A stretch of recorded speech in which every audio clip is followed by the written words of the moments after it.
presented by Civil Structure Tech Guruji YouTube channel. I highly recommend to all my page visitors and subscribers to watch full video for your better understanding. इस video में हम discuss करने वाले हैं types of load bearing structures and difference between load bearing structure and frame structures.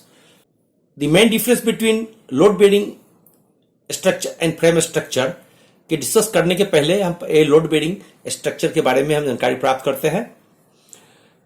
Load bearing जो भी structure है यह आज से नहीं, एक बहुत जमाने से ही चलती आ रही है. और इसके जो लोड बेयरिंग वाल में जो मेन इसके एक्टिव मेंबर जो होते हैं ये आपकी वाल होती है. वाल में भी आउटर, वाल में भी इनर. लोड बेयरिंग वाल कहीं भी हो सकती है. और इनका मेन फंक्शन जो है ये क्या है कि जो भी लोड ऊपर से आ रही है बिल्डिंग की, चाहे वो स्लैब से हो, रूफ से हो, सभी को ट्रांसफर करके वो नीचे फाउंडेशन लेवल में ले जाना है, so that your building is stable on. अब हम देख लेते हैं कुछ फीचर्स होते हैं लोड बेयरिंग वाल की, उसके बारे में हम डिस्कस कर लेते हैं. लोड बेयरिंग वाल के जो हमारे मेन उद्देश्य जो है, चाहे इनकी अपनी ऑन लोड हो, रूफिंग लोड हो, कोई अंदर की जो विंडो खिड़की है लाइव लोड हो, सभी को ये इनका मेन जो माध्यम है लोड बेयरिंग वाल की जो वाल है या लोड बेयरिंग वाल की जो कलम है, इसमें रेइंफोर्समेंट नहीं होती है, ब्रिक से बनाई जाती है. और इनका मेन उद्देश्य है कि सभी को वो लोड नीचे ट्रांसफर करेंगे. It also transfer all the impose loads to the foundations along with own load. और इसके अलावा जो लोड बेयरिंग वाल हमारे होते हैं ये एक स्टेबिलिटी देती है. जो विंडो डोर आप लगाते हैं अपने बिल्डिंग को फिनिशिंग करने में, ये सबको ये स्टेबल स्ट्रक्चर देती है. लोड बेयरिंग वाल में भी इंटीरियर भी हो सकती है, एक्सटीरियर भी हो सकती है. ये सभी तरफ हम लोड बेयरिंग वाल को कंस्ट्रक्ट कर सकते हैं. पार्टिशन वाल में भी आप लोड बेयरिंग वाल दे सकते हैं. लोड बेयरिंग वाल का मुख्य उद्देश्य यही हुआ कि इसकी जो स्ट्रक्चर मेंबर है ये वाल है, तो वाल को जब बनाते समय हमें सावधानी से इसके ज्वाइंट्स वगैरह जो भी होते हैं, इसके जो भी ज्वाइंट्स होते हैं स्टेगर्ड होनी चाहिए. सीमेंट मोटार 1 सीमेंट 6 बालू दे. यदि पार्टीशन वाल है तो 1:4 में दे, 1:5 में दे. और पार्टीशन वाल के लिए आप हर एक 3 लेयर पर रेइंफोर्समेंट डालें.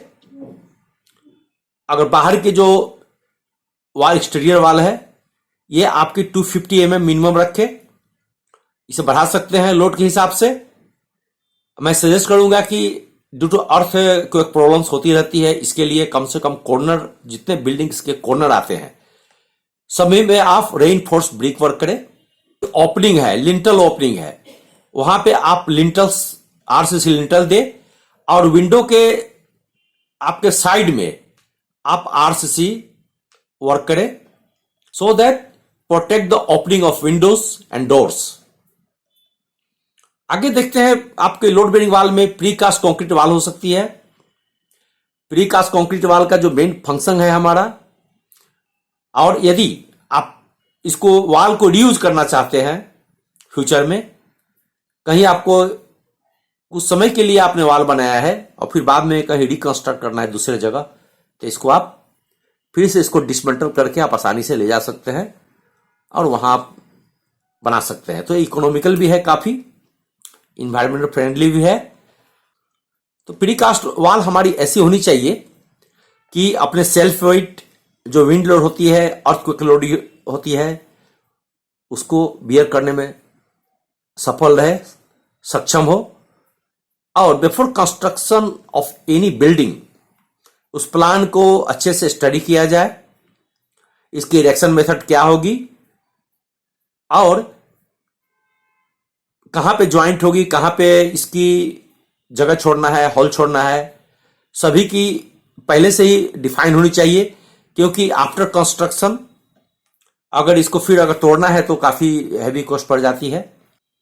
कोई भी अनडिजायरेबल लोड्स को रोकने की कोशिश की जाए. either in the lifting, transportation and on the precast wall after construction. ये आपकी जितने भी लोडिंग वोडिंग क्राइटेरिया है सभी को डिजाइन एक्सेप्ट से देखा जाए, so that you can manage its width and height of the precast or any kind of load bearing wall. Joints होती जो है आपकी लोड बेरिंग वाल की, इसको ज्वाइंट करते समय एक सावधानी ये रखनी है कि ये ज्वाइंट आपकी कोई भी हाई टेम्परेचर के कारण जो वेरिएशन आती है ड्यू टू सीजनल वेरिएशन, काफी कोल्ड और काफी हॉट, तो हॉट एंड कोल्ड जब काफी टेम्परेचर वेरिएशन के कारण किसी भी ज्वाइंट में ज्यादा कोई क्रैक नहीं हो, कोई ज्वाइंट को कोई क्षति नहीं पहुंचे, इसकी आपको विशेष ध्यान देना है। एक्सपांशन ज्वाइंट वगैरह जगह पे इसको फिक्स करना है, लगाना है। देखते मैसनरी वाल जो है, मैसनरी का वाल जैसे कि आप ये सीसी वाल हो सकती है, सीसी वाल से भी लोड बेरिंग वाल बना सकते हैं आप। इसकी मेन जो पर्पस होती है वो स्ट्रेंथन की होती है, ये काफी स्ट्रांग होती है और थर्मल कंट्रोल, फायर सेफ्टी में अगर कहीं है इस तरह की कोई, तो वहां पर आप कंक्रीट वाल को यूज कर सकते हैं, क्योंकि ये ब्रिक से ज्यादा इसकी थर्मल कंट्रोल करने की पावर होती है, specially at a time of fire. The lateral stiffness offered by this types of masonry वाल इज वेरी लो। ये हमें सावधानी रखनी है, हाइट का सावधानी रखनी है। बहुत ऊंचा हाइट तक हम नहीं बना सकते मेसनरी वाल को, या कंस्ट्रक्शन के समय में भी ये 3 फीट या 4 फीट से ज्यादा ना काम न करे। दूसरा है कि मेसनरी वाल में भी फर्दर क्लासिफाइड इनटू से लोड बेरिंग मेसनरी वाल हो सकती है, रेनफोर्स्ड मेसनरी वाल हो सकती है, हॉलो मेसनरी वाल हो सकती है, या कंपोजिट मेसनरी वाल हो सकती है। तो लोड बेरिंग मेसनरी वाल जैसे आपने यहां देखा और पिछले स्लाइड में भी आपने देखा, इस तरह की, इस तरह की या इस तरह की, ये सारे हमारे मेसनरी लोड बेरिंग वाल है। रेनफोर्स्ड मेसनरी वाल भी हो सकती है, अगर ये जैसे कि ये रेनफोर्स्ड है, इसमें अगर हर एक 2 लेयर पर या 3 लेयर पर आप अगर इसमें रेनफोर्स कर दे, 2 स्टील की रड डाल दे, रेनफोर्समेंट कर दे इसको, तो ये रेनफोर्समेंट मेसनरी वाल कहलाएगी। या जैसे कि आप जो भी 1.5 मीटर 2 मीटर की कलम पर आप अगर रेनफोर्स कर दे, रेनफोर्स कलम बना दे, और जो कि वाल है, जो भी ये लोड बेरिंग मेसनरी वाल है, उसको इम्बेड करे उसमें, उस आरसीसी वाल के हिसाब से, तो भी ये रेनफोर्समेंट मेसनरी वाल कहलाएगी। और कहीं कहीं जहां पर आपका थर्मल बाहर की से काफी बाहर का वातावरण बहुत गर्म है और अंदर गर्मी नहीं आए, उसके लिए हम क्या करते हैं, या साउंड प्रूफ के लिए भी हॉलो मेसनरी वाल बना देते हैं। इसमें क्या होता है, वाल के जो बीच में हम गैप रखते हैं, मान लीजिए अगर 15 इंची का वाल है तो 5 इंची बीच में गैप कर देंगे, ये आपकी पैरेलल लंबाई में, और 5 इंची की और बीच में 5 इंची गैप रहेगी, सो दैट बाहर का हीट अंदर न जाए, बिल्डिंग के अंदर नहीं जाए, और इसके अलावे थर्मल कंट्रोल करने में सक्षम रहे। जैसे अगर आवाज भी होती है तो क्या है, ये अगर यहां गैप रहती है पूरे वाल में, तो ये आपका नॉइज प्रूफ का भी काम करती है अंदर में। तो इस तरह से जो भी हेलो मेसनरी वाल है, ये साउंड प्रूफ और थर्मल एक्सपांशन दोनों में ही काम आती है। कंपोजिट मेसनरी वाल में आपका कंपोजिट में हो गया कि जैसे कि आरसीसी भी हो गई और ब्रिक भी हो गई।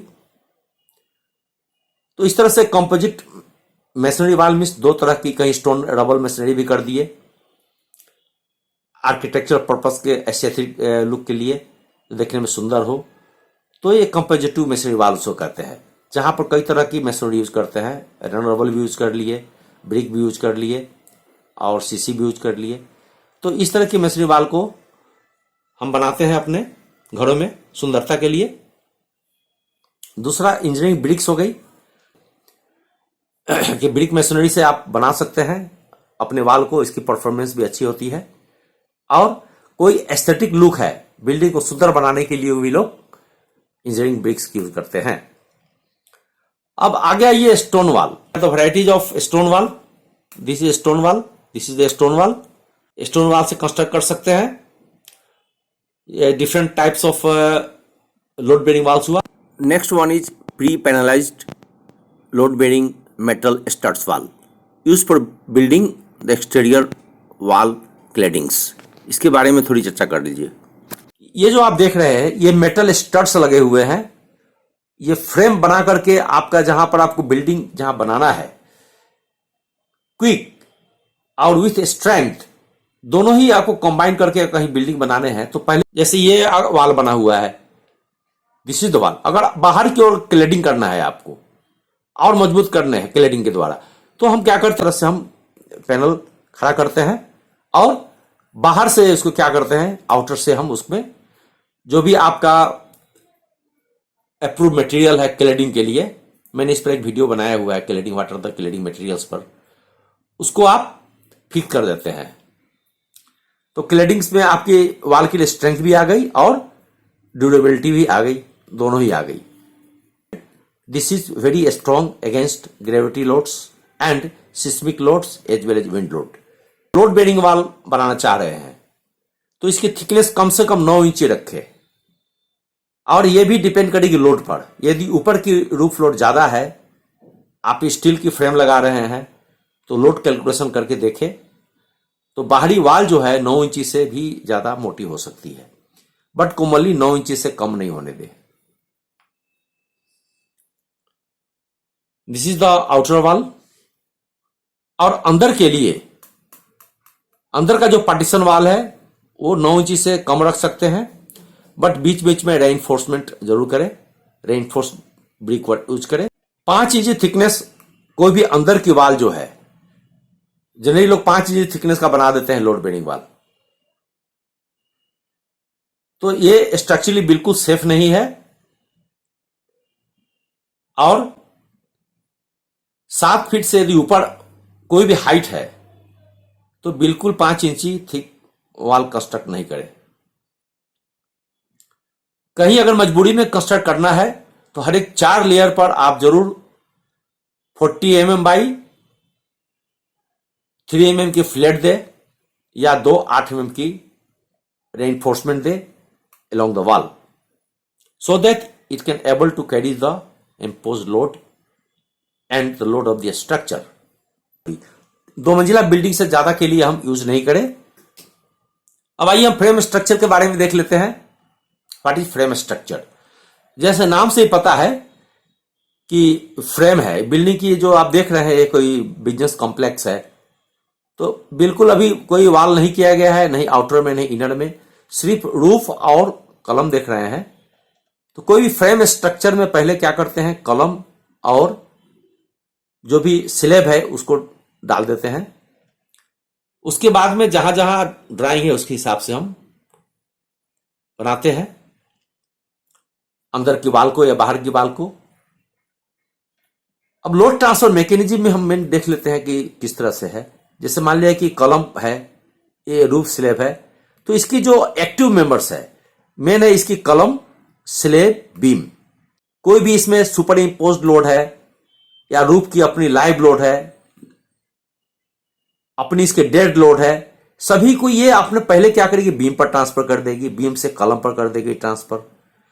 और ये कलम, बीम, स्लैब सभी ये एक साथ सभी से लोड ट्रांसफर धीरे धीरे होते हुए ये नीचे कलम के थोड़ा से फाउंडेशन पर देगी, फाउंडेशन जो जमीन के अंदर होते हैं, और फाउंडेशन जो है स्प्रेड कर देगी नीचे। तो इसके लिए आप स्टेबल फाउंडेशन का होना बहुत ही जरूरी है, क्योंकि ऑन इवन सेटलमेंट नहीं हो, नहीं तो क्या होगी, ये फ्रेम स्ट्रक्चर में काफी क्रैक्स आ जाएंगे। हालांकि कोई भी फाउंडेशन वर्क में नीचे का जमीन का बिल्कुल सॉलिड होना और स्टेबल होना बहुत जरूरी है। इसमें ध्यान देने की बात है कि फिल्ड अप सॉइल अगर है आपकी, तो फिल्ड अप सॉइल को हटाइए, या उसके नहीं हटाना है तो उसको फ्रेश सॉइल भरिए और उसकी फाउंडेशन डेप्थ को इंक्रीज कर दीजिए। जो फिल्ड अप सॉइल है, मान लिया कि 4 metre 3 metre filled up soil है, तो कम से कम 3 मीटर का फिल्ड अप सॉइल है, तो जो कलम है आरसीसी कलम और कम से कम 1 मीटर नेचुरल सॉइल के अंदर ले जाइए। मीन्स 4 मीटर आप अपने फाउंडेशन पाइल की डेप्थ रखिए, या डेप्थ फाउंडेशन की जो लेवल है वो रखिए 4 मीटर नीचे, 1 मीटर कम से कम होना चाहिए after the field up soil. तो इस तरह से आपकी फाउंडेशन में स्टेबिलिटी मिलती है, क्योंकि पूरे बिल्डिंग स्ट्रक्चर जो है आपकी वो बिल्कुल स्टेबल फाउंडेशन पे ही रुका रहता है। क्योंकि तरह तरह के लोड आते हैं इसमें, तरह तरह के नेचुरल कैलेमिटीज आते हैं, अर्थक्वेक आते हैं, कभी अनवांटेड लोड भी आ जाते हैं। तो अगर आपकी फाउंडेशन और फ्रेम अगर मजबूत नहीं होगी तो कैसे बर्दाश्त करेगी, कैसे लेगी ये इसको। तो इसमें मेन ज्वाइंट्स वगैरह जो भी है, डेवलपमेंट लेंथ है, ज्वाइंट्स है, लैप लेंथ है, ये सब चीज को अच्छे से ध्यान से देखनी चाहिए कोई भी फ्रेम स्ट्रक्चर में। तो फ्रेम स्ट्रक्चर में जैसे मैंने बताया कि जैसे आपको लोड बेरिंग वाल में मेन जो इसके कंपोनेंट होते हैं, वाल होते हैं एक्टिव मेंबर में, और इसमें क्या होते हैं, इसके बीम और कॉलम होते हैं मेन इसके active member to transfer the load to the foundation. ये आपकी लोड पाथ मेथड में आप थोड़ा सा देख लीजिए, लोड पाथ मेथड में कैसे होती है। जैसे आपको ग्रेविटी लोडिंग आई, कोई भी लोडिंग आई, लाइव लोड हो चाहे ऊपर की डेड लोड हो, कुछ भी हो, लोड आ रही है स्लैब पर, तो क्या करेगी ये जो 1 2 3 4 ये आपकी क्या है, जो रेक्टेंगल जो देख रहे हैं, चाहे लॉन्ग वाल हो चाहे शॉर्ट वाल हो, चाहे 2 वे स्लैब हो या 1 वे स्लैब हो, दो ही तरह के स्लैब होते हैं, सभी में वो ग्रेविटी लोडिंग आएगी। और अकॉर्डिंग टू 1 वे और 2 वे स्लैब है उसके हिसाब से वो क्या बीम पर लोड ले जाएगी, ट्रांसफर होती है। और ये बीम से कलम पे होती है, कलम से फुटिंग पे होती है। फुटिंग जस्ट ऑपोजिट रिएक्शन दे करके इसको रोके रहता है। यदि नीचे का बेस का जो आपका ये प्रेशर है, bearing pressure, opposite bearing pressure अगर कम हो गई तो बिल्डिंग नीचे की ओर आएगी, बिल्डिंग में सेटलमेंट आएगी। और सेटलमेंट 40 mm से ज्यादा अलाउ नहीं होती है आसपास, इसमें तो सेफ है, बट ज्यादा सेटलमेंट होगी तो क्या होगी, बिल्डिंग को में क्रैक वगैरह देखने को मिलते हैं, कॉलम वगैरह फट जाते हैं। तो ऐसे में ये हमने देखा कि what is the load path of building to transfer loads. दूसरे लोड पाथ में देख लीजिए कि स्लैब से ये गई बीम की ओर, बीम से कलम में आई, ये लाइव लोड है, लाइव लोड भी आई, डेड लोड भी आई, सभी आकर के वैसे कलम से होते हुए और नीचे की ओर आ रही है। जैसे नीचे की ओर लोड आती है, ऑपोजिट प्रेशर पड़ने लगते हैं इस पर जो जमीन की, और इसको रुके रहता है। पूरे स्ट्रक्चर को ये गिरने से मना करता है या नीचे आने से मना करता है। जहां पर आपने दिया हुआ है वहीं इसको रखता है, क्योंकि सेटलमेंट अलाउ नहीं होती है बिल्डिंग में। अब देखिए, जैसे मान लिया कि ये एक 1 वे स्लैब है, इसकी लंबाई और चौड़ाई के हिसाब से 1 वे 2 वे स्लैब होती है। स्लैब का मैंने एक एग्जांपल दिया है जो फ्रेम स्ट्रक्चर में किस तरह की लोड शेयरिंग होती है। तो इसमें एक 2 वे स्लैब है, एक 1 वे स्लैब है। तो 2 वे स्लैब वो होती है जिसकी लेंथ, जैसे ए लेंथ हो गई और ब्रेथ हो गई, L डिवाइड बाई B। अगर ये 2 है या 2 से कम है तो हम कहेंगे कि ये 2 वे स्लैब है। बट यदि लेंथ और ब्रेथ को डिवाइड करके आप देखें, अगर 2 से अगर ज्यादा है तो हम कहेंगे कि 1 वे स्लैब है। तो 1 वे स्लैब, जैसे कि ये ड्राइंग से देखने से लग रहा है कि this is 1 way slab, this is 1 way slab, और इसकी जो भी आप देख रहे हैं जो लोड ट्रांसफर हो रही है, this is the load transfer to the beam से B3 और B3 पर बीम, यहां पर B4 पर ट्रांसफर हो रही है लोड, इधर B6 पर लोड ट्रांसफर हो गई है। तो ये जो लोड ट्रांसफर हो रही है ये क्या है, ये ट्रेपेजोइडल ट्रांसफर है। बट ये जो शॉर्ट वाल के साइड में, शॉर्ट बीम के साइड में, ये ट्रायंगुलर है। ओके, इसमें आप देखेंगे तो क्या है, ये B3, B6, B23 और यहां पर B20। इस पार्टिकुलर स्लैब के लिए हम देख रहे हैं कि चारों जो है ये माने आपका दोनों साइड में, लेंथ साइड में और ब्रेथ साइड में, इसकी जो लोड ट्रांसफर मैकेनिज्म जो आ रही है ये ट्रायंगल आ रही है। तो इसे ये 2 वे स्लैब में इस तरह की आपकी आती है लोड ट्रांसफर मैकेनिज्म। तो इसलिए हम इसमें क्या करते हैं, 2 वे स्लैब में जहां पर बिल्कुल ट्रायंगल लोडिंग आ रही है तो यहां पर हम क्या देंगे, बोथ साइड, नीचे भी और ऊपर भी मेन बार ही देते हैं। और इसमें क्या करते हैं, आपका जो ये शॉर्ट वाल है इसमें मेन बार देते हैं, और ये जो लेंथ वाइज इसमें देते हैं डिस्ट्रीब्यूशन बार। हमेशा ऊपर रहती है, मेन बार इसमें नीचे रहती है। और इसमें चूंकि मेन बार दोनों ही मेन बार होती है, 2A स्लैब में इसको ध्यान देना है, इसमें कोई डिस्ट्रीब्यूशन बार नहीं होती है। कई लोग कंफ्यूज कर जाते हैं कि डिस्ट्रीब्यूशन बार अगर पूछा जाए इंटरव्यू वगैरह में क्वेश्चन हो जाते हैं कि आपका इसमें ये स्लैब आपको दे दिया तो इसके डिस्ट्रीब्यूशन बार क्या होगी, तो इसमें आप डिस्ट्रीब्यूशन बार नहीं होती है, इसमें नीचे और ऊपर दोनों ही मेन बार होती है। तो आप इस तरह से 2A स्लैब 1A स्लैब का जो डिफिनेशन है वो देख लिया, प्लस इसका लोड कैसे डिस्ट्रीब्यूट होती है, अपने बीम शेयरिंग कैसे करते हैं ये भी आपने देखा। ये मैंने एक सेक्शन काटा हुआ है, एक सेक्शन काटा तो आप जैसे ये आप इधर से देख रहे हैं तो ये आपकी आ गई जो लंबाई वाइज जो क्रॉस सेक्शन है इसकी ट्रेपेजोइडल लोडिंग हो रही है। ओके, ये आपका क्या है, लॉन्ग वॉल की ये सेटिंग है इस तरह की। बट आप यहां से जब काटेंगे और देखेंगे आप इधर से तो क्या है, इस तरह से आएगी ट्रेंगुलर लोडिंग आ रही है सेक्शन ए पर।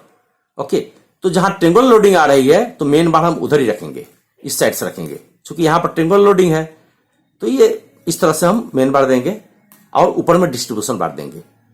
ओके, और जैसे जैसे अगर और लंबाई बढ़ा देंगे तो इसकी और भी ये और फ्लैट होते चली जाएगी। जैसे आपने 1वे स्लैब का आपने देखा, आपने 2A स्लैब का भी देख लिया, डिस्ट्रीब्यूशन लोड डिस्ट्रीब्यूशन पैटर्न। देखते हैं what are the plus point of the using RCC. तो आरसीसी आपकी स्ट्रांग होती है both compression and tension. RCC आपकी कोई भी टेम्परेचर और आपका कोई भी श्रिंकेज स्ट्रेस ये दोनों को ये ले सकती है, क्योंकि इसमें क्या है, कंक्रीट भी है और स्टील भी है। तो दोनों मिलकर के कोई टेम्परेचर श्रिंकेज हो या और तरह की कोई टेंशन हो, कंप्रेशन हो, तो दोनों मिलजुल करके अपना ये इसको बियर करती है। अब जो स्ट्रेंथ जो है आपकी कंक्रीट की मेनली इस पोर्शन पे आप पर डिपेंड करेगा। से बॉन्ड बिटवीन स्टील और कंक्रीट में आपने कैसा बॉन्ड डाला है, आपने टोल स्टील है कि माइल्ड स्टील है, प्लेन स्टील है, तो इस पे डिपेंड करेगी कि आपने किस तरह से आपने और टेम्पिंग रडिंग आपने अच्छा से किया है कि नहीं किया। ये सब bond between steel and concrete में निर्भर करेगी। Prevention of corrosion of steel bars embedded in steel, आप किस तरह से कोरोजन मेंटेन कर रहे हैं, किस तरह से कवर दिए हैं कंक्रीट में ताकि बिल्डिंग को बचाए रखे, कहीं थर्मल जो कि आपका सीवियर नेचुरल कैलेमिटीज आती है तो उस आपके नेचुरल कैलेमिटीज में कहीं ये उनके जो है वाटर रिस्क के अंदर नहीं चले जाए। तो ये आपको कैसे आप प्रिवेंट करते हैं कोरोजन को, ये इसको देखना है, क्योंकि स्टील बार जो भी है ये कोरोजन बर्दाश्त नहीं कर सकती है, वाटर या कोई भी सलाइन एक्शन बर्दाश्त नहीं करती है। तो इस चीज को आपको देखना है, इसकी लाइफ डिपेंड करेगी how you prevent corrosion in the steel bars. उसके बाद thermal expansion of both concrete and steel.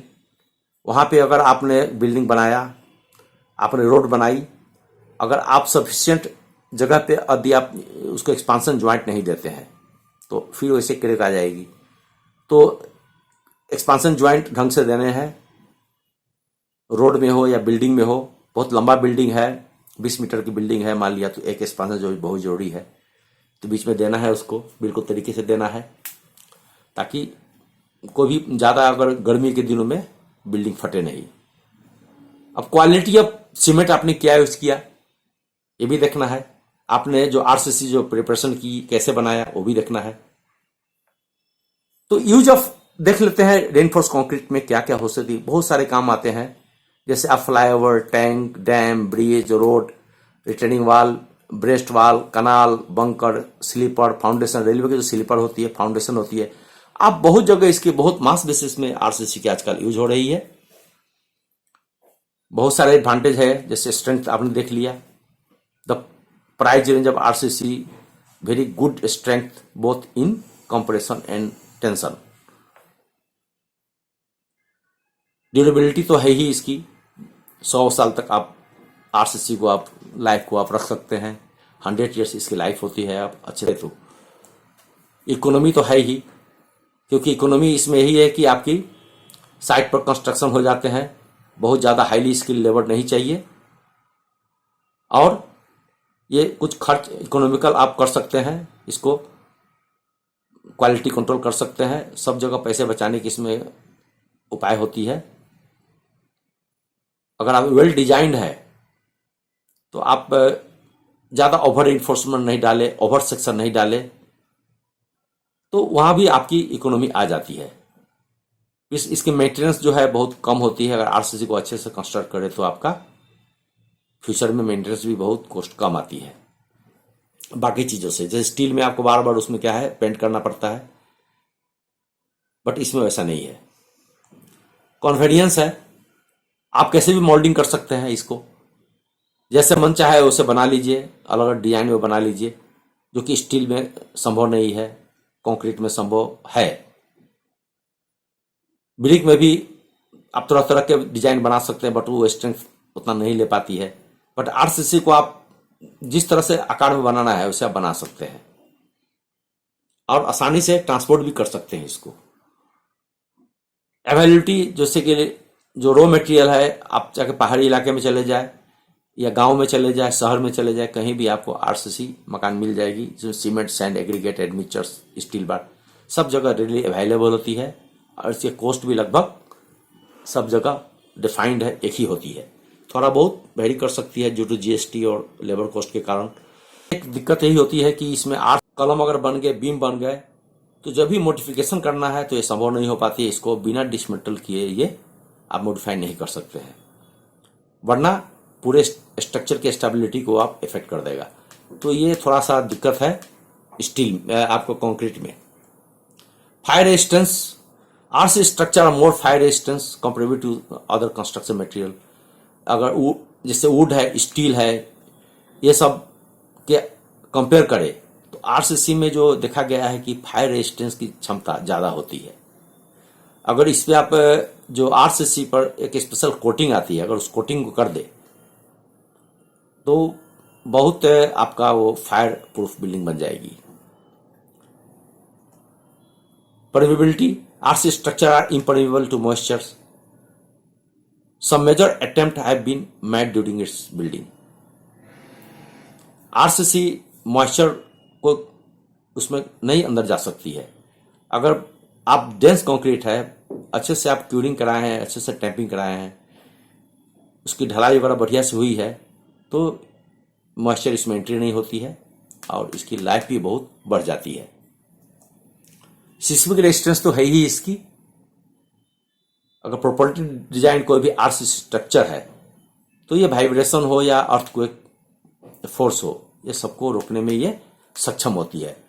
आजकल देख रहे हैं कि 40 तला 50 तला बिल्डिंग भी खड़ी हुई है, और बॉम्बे हाईवे में इतनी सुंदर ब्रिज डिजाइन है, ब्रिज बनी हुई है, कलकत्ता में है, पूरे शहरों में, पूरे वर्ल्ड में ये बढ़िया बढ़िया सिस्मिक रेजिस्टेंस बिल्डिंग तैयार है आज के डेट में।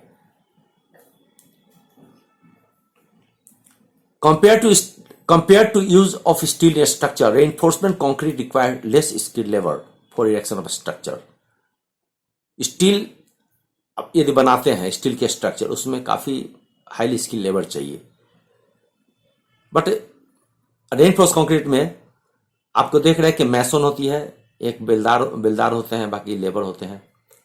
ये सब चूंकि हाईली लेबर इंटेंसिव वर्क है, तो उम्मीद है आपको ये वीडियो आपको पसंद आया होगा। यूजफुल वीडियो है, ये इंटरव्यू बेस्ड वीडियो है। कई बार इंटरव्यू में इस तरह के क्वेश्चंस आते हैं जो मैंने इस वीडियो में बताया है, तो आप वीडियो को रिवाइज करके देखें, समझें, और रिलेवेंट वीडियो मैंने कई वीडियो इसमें मैंने बनाया हुआ है, सब पर जाए वॉच करें। यदि आप मेरे चैनल में नए हैं तो अपने लाइक्स एंड सब्सक्राइब बटन जरूर डाल दें, बेल आइकन को जरूर डैश करें, ताकि कोई भी आने वाला वीडियो की जानकारी आपको मिलते रहे। थैंक यू, टेक केयर, जय हिंद।